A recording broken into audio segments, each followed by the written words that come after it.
Akala ko ba i-unbox mo pa? Baka naman nare-reduce yung ano? Oo. Ay, kasarap. Kasarap dito sa... Huwag sa batok, sa likod. Oo, kasarap. Kasarap ma. Dito sa kanan. Ito nga sa may... Hala. Nag-iiba yung salita. Hala. Hindi pwede kay Bebe ito ma. Sarap ng massager. Ayan o. Uy, bakit lumiit yung screen? What do you think? Ayan o, lumiit. Automatic siya. Ay. Atin yung isa. Nala, lumiliit siya. Yung frame niya. Frame lang yun. Lan, sarap. Noy, oh. Ito may... Free massage. Ano? Ano Tapos, lang yan? na lang. Mas maano. Yan naman yung gumaganong ganon.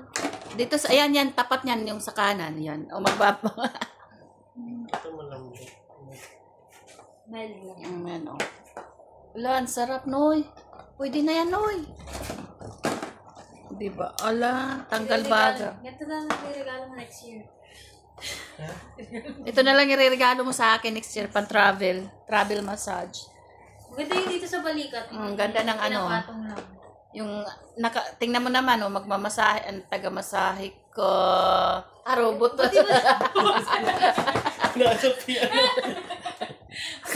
Ang ganda pala pag maging robot yung boses mo. Anak ko, wag lagi. Si Jenny, pag babalik-balikan niya, pag gano'n pala yung boses mo. Mababalik.